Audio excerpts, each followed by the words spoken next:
ओम श्री गणेशाय नमः। महेश्वर का ब्रह्मा और विष्णु को अपने निष्कल और सकल स्वरूप का परिचय देते हुए लिंग पूजन का महत्व बताना।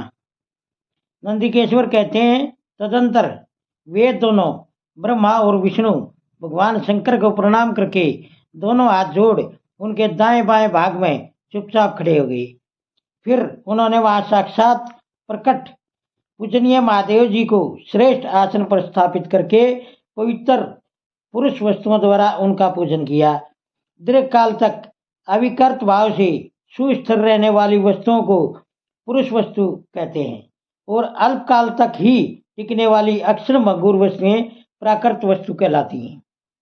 इस तरह वस्तु के ये दो भेद जानने चाहिए।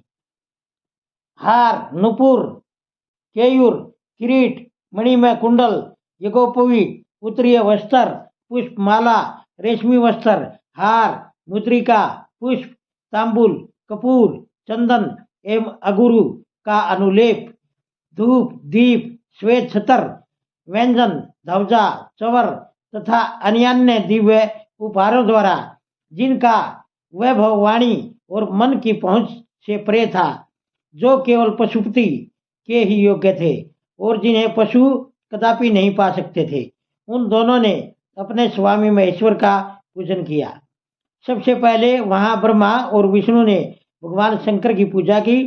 इससे प्रसन्न हो भक्तिवर्धक भगवान शिव ने वहां नम्र भाव से खड़े हुए उन दोनों देवताओं से मुस्कुरा कर कहा।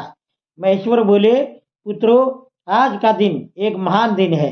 इसमें तुम्हारे द्वारा जो आज मेरी पूजा हुई है, इससे मैं तुम लोगों पर बहुत प्रसन्न हूँ। इसी कारण यह दिन परम पवित्र और महान से महान होगा। आज की यह तिथि शिवरात्रि के नाम से विख्यात होकर मेरे लिए परम प्रिय होगी। इसके समय में जो मेरे लिंग वेर की पूजा करेगा, वह पुरुष जगत की सृष्टि और पालन आदि कार्य भी कर सकता है। जो शिवरात्रि को दिन रात निराहार एवं जितेंद्रिय रहकर अपनी शक्ति के अनुसार निश्चल भाव से मेरी यथोचित पूजा करेगा, उसको मिलने वाले फल का वर्णन सुनो। एक वर्ष तक निरंतर मेरी पूजा करने पर जो फल मिलता है, वह सारा फल केवल शिवरात्रि को मेरा पूजन करने से मनुष्य तत्काल प्राप्त कर लेता है। जैसे पूर्ण चंद्रमा का उदय समुद्र की वृद्धि का अवसर है, उसी प्रकार यह शिवरात्रि तिथि मेरे धर्म की वृद्धि का समय है।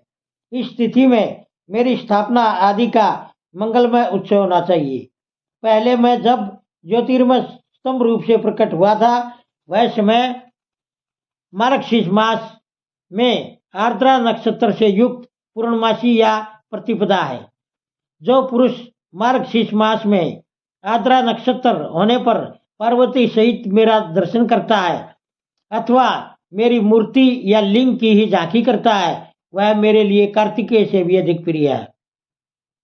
उस शुभ दिन को मेरे दर्शन मात्र से पूरा फल प्राप्त होता है।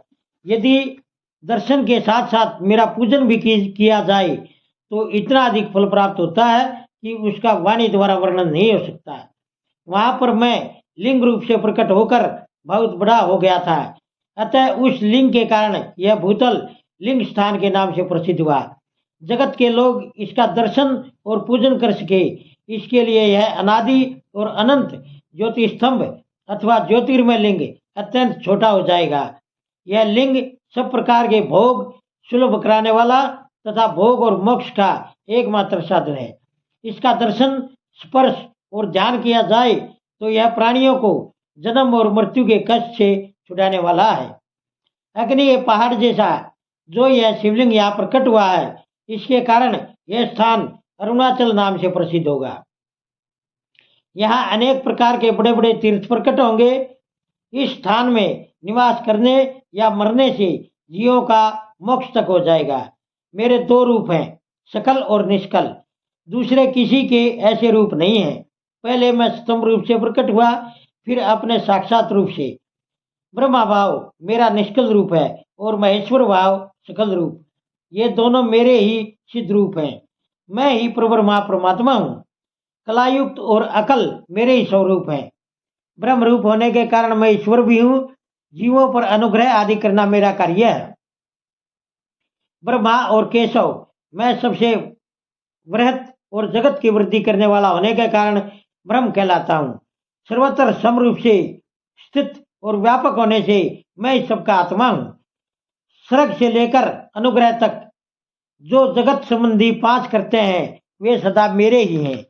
मेरे अतिरिक्त दूसरे किसी के नहीं है, क्योंकि मैं ही सबका ईश्वर हूँ। पहले मेरी ब्रह्म रूपता का बोध कराने के लिए निष्कल लिंग प्रकट हुआ था। फिर अज्ञात ईश्वरत्व का साक्षात कराने के निमित्त मैं साक्षात जगदीश्वर ही सकल रूप में तत्काल प्रकट हो गया। अतः मुझ में जो ईष्टव है उसे ही मेरा सकल रूप जानना चाहिए, तथा जो यह मेरा निष्कल स्तंभ है वह मेरे ब्रह्म स्वरूप का बोध कराने वाला है। यह मेरा ही चिन्ह है। तुम दोनों प्रतिदिन यहाँ रहकर इसका पूजन करो। यह मेरा ही स्वरूप है और मेरे सामीप्य की प्राप्ति कराने वाला है। लिंग और लिंगी में नित्य अभेद होने के कारण मेरे इस लिंग का महान पुरुषों को भी पूजन करना चाहिए। मेरे एक लिंग की स्थापना करने का यह फल बताया गया है कि उपासक को मेरी समानता की प्राप्ति हो जाती है। यदि एक के बाद दूसरे शिवलिंग की भी स्थापना कर दी गई तब तो उपासक को फल रूप से मेरे साथ एक तो सायुज्य मोक्ष रूप फल प्राप्त होता है। प्रधानतः शिवलिंग की स्थापना करनी चाहिए। मूर्ति की स्थापना उसकी अपेक्षा गौण क्रम है। शिवलिंग के अभाव में सब ओर से सवेर मूर्ति युक्त होने पर भी वह स्थान अक्षेत्र नहीं कहलाता। ओम नमः शिवाय।